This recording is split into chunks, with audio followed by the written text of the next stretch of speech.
By 2035, France's economy has collapsed. While people still vote for their politicians, the truth is that big corporations control everything now because they've bought the country's debt.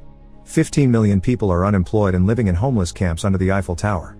Riots and protests become part of the daily routine, especially when the corporations pass reforms in their favor, deregulating many industries.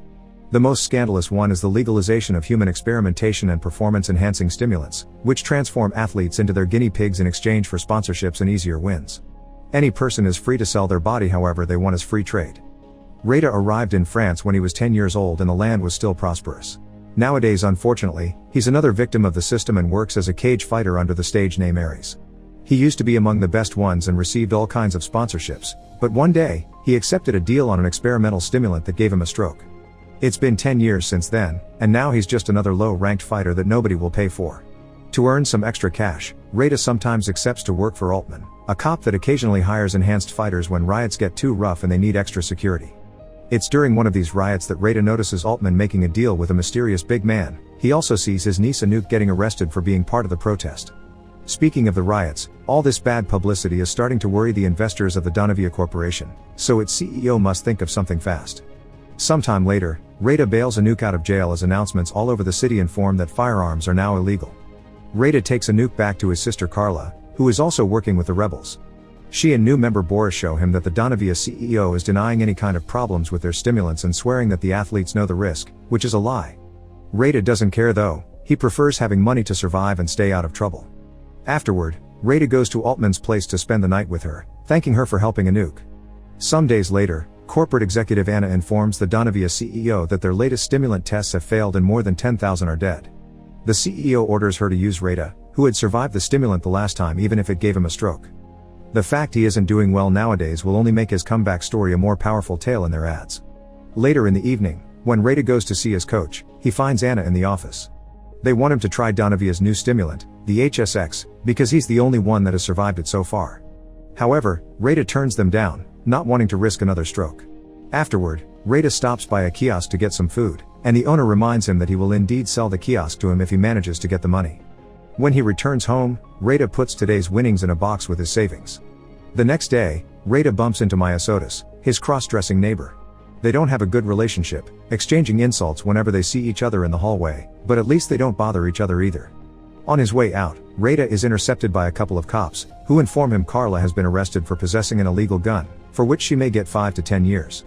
Reda goes to the station and tries to tell them the gun is his, but the detective quickly catches his lie when he can't even tell what kind of gun it was. Until this issue gets resolved, Reda will be in charge of his nieces Anouk and May, but as soon as they're out of the station, he calls Altman for help. She promises to look into Carla's case and advises Reda to lay low for now. Outside the building, Reda finds Boris, who has brought a lawyer with him and promises to have evidence that Carla had been staged. Reda asks him to speak in private and they go to the bathroom, but instead of listening, Reda grabs Boris by his hair and dunks his head in the toilet. He knows the rebels handle illegal weapons for protection and thinks Carla's been arrested because they made a dumb mistake, so he doesn't want to hear any excuses. The next day, Reda gets to visit Carla for just a minute by paying off one of the cops.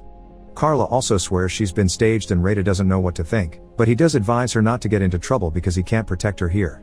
In the evening, while Reda is making dinner for the girls, he discovers Anouk is still in contact with Boris. He forbids her from working with the rebels anymore, and Anouk throws a fit, accusing Reda of being uncaring for not joining the fight. She drops her food as a sign of protest, and Reda slaps her for it, prompting Anouk to call him violent and obedient, which makes him perfect for a cop. Then she leaves the building, and Reda worries about her in this dangerous neighborhood, so he goes to see Maya Sotis to ask him to watch May while he goes after Anouk. It doesn't take Reda long to find Anouk, who has been captured by a gang. At first, the teens try to look tough, but as soon as Reda easily beats up their leader, they free Anouk and run away. Reda reminds Anouk that her mother is in prison and getting into trouble will make matters worse. He also points out that to free her he'll probably need money, so if she wants her mom back she must accept how the world works. On their way back home, Reda gets a call from Altman saying she has news about Carla's case, so he drops Anouk at Maya Sotis' place as well. He tries to pay him for the babysitting, but he gets offended and turns the money down. Once Reda meets with Altman, he learns Carla was arrested because of an anonymous tip. They may have a chance by bribing the guards, but it'll cost Reda 100,000 and he must get it quickly before Carla is prosecuted. Seeing as he has no choice, Reda goes back to his coach and Anna to discuss the deal with the HSX stimulant. Lab helper Tyro shows him a quick test by trying a drop of the stimulant on different samples of blood, and only Rada stays unaffected. There are some risks though. The withdrawal symptoms are intense, and Rada will lose consciousness after a match, so he only has 5 minutes to win. The plan is for the coach to sign him up in the big championship while telling everyone he still sucks, allowing them to win bets by a huge margin. If Rada can bear 3 rounds, he'll be paid $120,000. Rada accepts the deal, then goes back to his building to pick up his nieces. They get along wonderfully with Maya Sotis, who has cameras all over his apartment because he live streams his life. The girls say goodbye, but Rada won't even thank Maya Sotis for the help before leaving.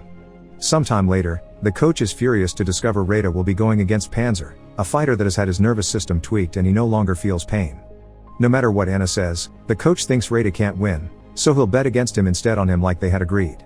Rada decides to take a risk and use his kiosk savings for this, but since he can't bet on himself, he asks Maya Sotis to do it for him.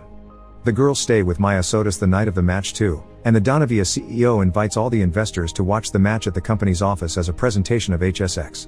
Rada enters the cage after Tyro injects him with a stimulant, his senses turned up to 11. Panzer comes after him with confidence, but Anna hadn't been exaggerating the effects of the HSX, it works so well that Rada can beat up Panzer easily, barely breaking a sweat.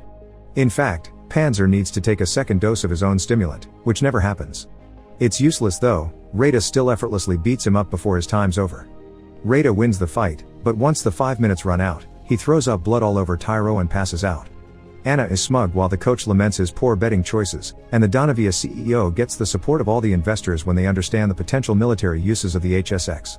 When Rada wakes up, he informs everyone this was a one-time thing only, but he changes his mind when Anna makes a juicy offer to become the face of HSX.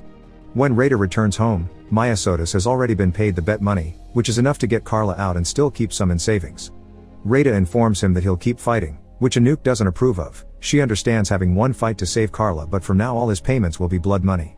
As days pass, Rada's face appears all over HSX advertisements, and he's also interviewed on all kinds of TV shows, which has raised the Donavia shares of 53%.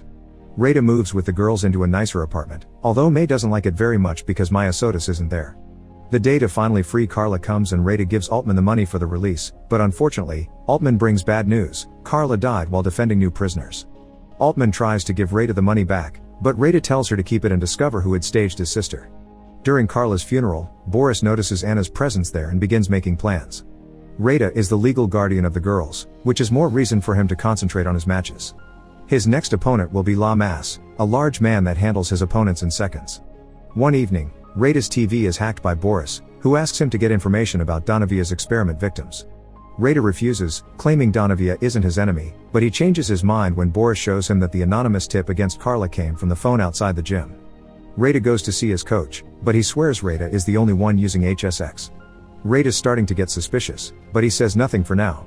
After dropping the girls with Maya Sotis again, he visits Altman, and while spending the night together, he makes her promise to make sure the girls will be safe if something happens to him. The night of the next match, the Donavia CEO and Anna watch it with the investors again, hoping to grow their shares even more. Tyron and the coach are in the office, eager to earn easy money, but when Rada enters the cage they notice something weird. The scientist that Donavia sent to take blood samples and apply the HSX isn't there with him. The match starts, but it's barely a fight at all. La Masse quickly grabs Rada by the head and hits him against the cage until Rada passes out, finishing the match in 17 seconds. The sports commentators call the HSX a hoax, the coach loses a great amount of money, and Donavia's shares quickly begin sinking. Rada wakes up a few minutes later feeling perfectly fine, and on his way out, it's revealed that Donavia's scientist is all tied up, meaning Rada never took the HSX in the first place. While the Donavia CEO sends Anna to find Rada so they can use him to calm down the investors, Maya Sotis picks up Rada in a car. The girls are ready to leave with the money they've made by betting on La Masse, but Rada still has some business to take care of. He asks Maya Sotis to take the girls and meet him later, and if he needs anything, he can call Altman, who Rada gives him the phone number of. But back at the apartment, someone else gets to the girls first. Next, Rada goes to see the coach and reveals he has the HSX he should have taken. The coach gets scared and finally confesses he did call the cops on Carla so that Rada would accept the sponsorship for the money. He had no choice because he's the only one of his fighters that could survive this particular stimulant. But Rada doesn't care about the excuses, and he kills the coach by injecting him with the HSX. Anna and his bodyguard arrive at the gym as well, and Anna threatens with hurting Rada's nieces if he doesn't cooperate. Rada tries to beat them up, but without the serum, the bodyguard easily overpowers him. He's allowed to call Maya Soda's place to confirm Anna's saying the truth and discovers Altman has them at gunpoint because she's been working with Anna all along. She was the one that gave Anna the idea of using the coach and Carla because she may be fond of Rada, but she likes money more. The night of the riot, she had been talking to the bodyguard to make the deal. As Anna takes Rada away, Maya Sodas calls his own house too to check on the girls. Altman orders Anouk to pick up the call and tell Maya Sodas to come by, so Anouk does exactly that, saying that Rada is already home and he wants to thank Maya Sodas for his help. After hanging up, Maya Sodas realizes that doesn't sound like something Rada would do and gets suspicious. He borrows a phone from a random civilian and checks the cameras at his home, discovering the girls at gunpoint. Maya Sodas calls Rada, but Anna won't allow him to answer. Then he calls the number Rada had given him but hangs up as soon as he sees Altman pick up. His only hope now is to call Boris, who wastes no time and borrows a gun from the other rebels. On their way to Donavia, Anna explains to Rada that they need him to be patient zero in order to stabilize the formula for general consumption. When they arrive at the office, the CEO makes Rada admit in front of the investors that he never took the HSX. In order to do a new demonstration, Rada is injected with HSX and will be fighting two of the bodyguards, who are genetically engineered clones of the most powerful cage fighters. Meanwhile, Maya Sodas returns to his apartment with Boris. They ring the bell, and Altman makes May check who it is through the peephole. Since she only sees Maya Sodas, Altman thinks it's safe, but as soon as she approaches the door, Boris shoots her. Afterward, Boris hacks into the Donavia's computers to appear in the middle of the meeting and show Rada that his nieces are safe. Now that there's nothing holding him back, Rada wastes no time and throws the CEO out of the window. The investors run out of the office, but Anna stays to order the bodyguards to capture Rada, reminding them she needs him alive. Such limitation means the bodyguards can't fight using their full power, which means a Rada full of HSX has no trouble beating them up. Afterward, he grabs the bodyguard's gun and calls Boris, who guides him on how to use the company's computer to release all the information about the disgusting experiments. People are starting to gather outside to look at the CEO's body, including Maya Sodas and Anouk, who came by to pick him up. However, Rada calls Anouk and tells her not to bother. As long as he's alive to be patient zero, they'll never leave his nieces alone. He hangs up after finally sending his regards to Maya Sodas. Then he waits for the 5 minutes to be over, and once his body is normally human again, Rada uses the gun to end it all. Meanwhile, Boris finishes doing his hacking, and now screens all over France show the ways Donavia has been using and killing people. This is the spark society needs to kick off a serious movement against the corporate leadership of France, and riots all over the place begin to take place while using Rada's face as the symbol of their rebellion.